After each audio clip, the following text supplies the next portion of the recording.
Boeldroom geopend. Groot onderhoud Monumenten Oostrum.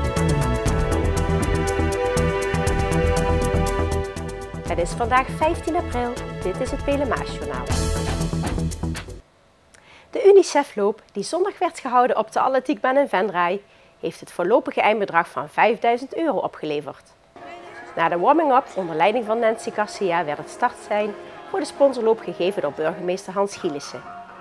Onder luid gejuich gingen de leerlingen van basisschool Petrus Bande, Estafette, Maria School Oerlo en de Stek in Kasterij van start.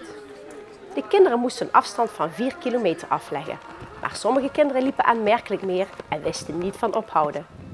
Met het bedrag van €5.000 wordt een behoorlijke bijdrage geleverd aan de actie Wij gaan voor nul, omdat elk kind dat sterft er 1 te veel is. Afgelopen zaterdag werd de Boeldroom geopend. De nieuwe Jeu de Boel accommodatie ligt in een natuurrijke omgeving in vlakwater. De openingshandeling werd verricht door burgemeester Hans Gielissen, wethouder Lucien Peters, gedeputeerde Patrick van der Broek en voorzitter van de stichting Eve Zelen. De Boeldroom is bijzonder in deze omgeving. Deze accommodatie is bijna uniek, denk ik. Verder in Venlo heeft een accommodatie, Ast heeft er een, Nijmegen heeft er een, maar ik denk dat het een van de mooiste is die we ergens in Nederland kunnen vinden. Het gebouw maakt het specifiek. Heel mooi, goed ontworpen gebouw, open karakter, voldoende licht erin. En dan de geweldige omgeving waar we hier zitten. Die is werkelijk een bosomgeving. We hebben met de aanplant ook rekening gehouden dat we een parkachtig idee creëerden. Dat we de bomen niet afwijkend kozen van het Oda-park en ga zo maar door.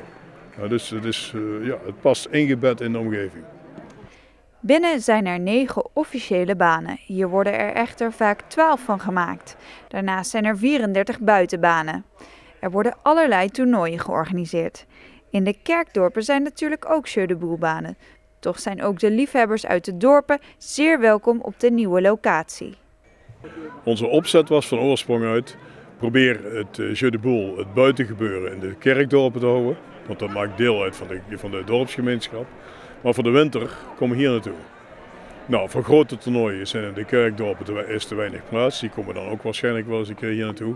En we organiseren als stichting overkoepelende toernooien en competities voor de hele gemeenschap. Een 9-tal clubs uit de gemeente maakt gebruik van de accommodatie. Dat zijn zo'n 200 Jeu de Boel spelers. De spelers uit de kerkdorpen voelen zich thuis in de Boeldroom in Venray. Ons wel meteen, wel gevonden hier. Ja. Het was prettig met de rest, met de andere dorpen, de wedstrijden te mogen spelen. Dat vonden wij heel aangenaam. Venray die spelen toernooien, competitie. Ja? En we zitten in Os, Tiel, Graven, Kuik, Duitsland. We zitten overal en dat vind ik net het mooiste ervan. Ik praat met andere mensen, werd wel gezellig en alles. En dat vind ik hartstikke mooi.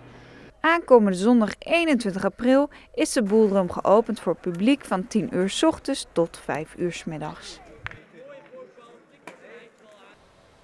De voetbaldames van SV Venray wisten zondag in de hoofdklasse-topper tegen Eindhoven niet te scoren. Het bleef 0-0. In de beginfase zag Ilse Henne van SV Venray haar penalty gestopt worden door de keepster van de gasten. Zij moesten vanaf dat moment met 10 speelsters verder. In de tweede helft probeerde de thuisploeg de overtalsituatie in doelpunten om te zetten. Maar het bleef bij 2 kansen van Glenda van Lieshout en Marlies Hendricks.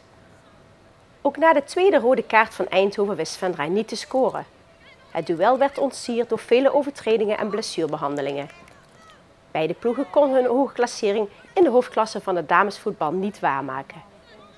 Door het gelijkspel zijn de promotiekansen voor SV Venray definitief voorbij.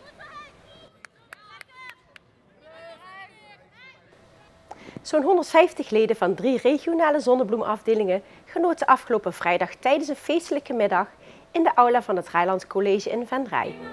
Zij werden getrakteerd op een onvergetelijke middag met zang, muziek, dans en cabaret door leerlingen van de school.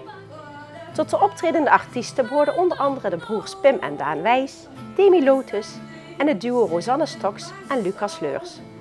Uiteraard werd er met een hapje en een drankje goed gezorgd voor de leden van de Zonnebloem. Ook konden zij leuke prijsjes winnen tijdens een loterij. De leerlingen hadden het feest georganiseerd in het kader van hun maatschappelijke stage. In Oostrum wordt aanstaande vrijdag het startschot gegeven voor groot onderhoud aan de kerk en Transcedron.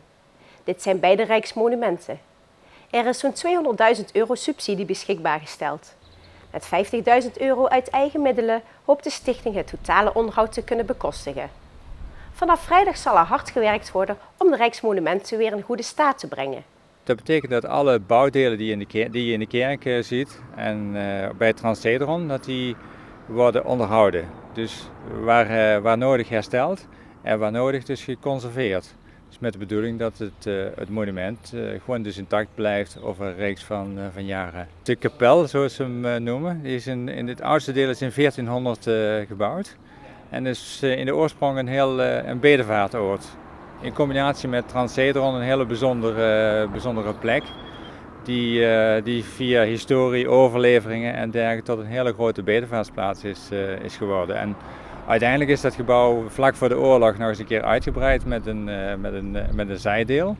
En dat tezamen noemen we nu de kerk. En dat hele cluster wordt nu dus in het onderhoud gezet. Aanstaande vrijdag komen alle betrokken personen bij het project bij elkaar om de bouwborden te onthullen. Er zijn 2 Venrijse bedrijven die meewerken aan het onderhoud. De werkzaamheden zullen ongeveer een half jaar duren. Nou, we hebben als planning niet een hele strakke planning, dus we werken met 3 partijen, dus dat cluster van partijen is niet al te groot. En we hebben als inzet dat het bij de Open Monumentendag in september, dat dan alle werken zijn uitgevoerd en dat we het dan op die dag ook voor het publiek open kunnen stellen.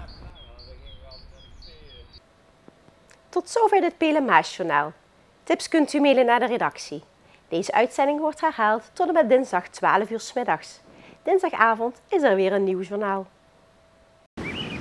Weer of geen weer, bij ons is het altijd vakantieweer. Aankomende nacht is het droog. Er kunnen enkele mistbanken ontstaan. Na het oplossen van deze mist is het morgen overwegend bewolkt. Er zijn enkele opklaringen.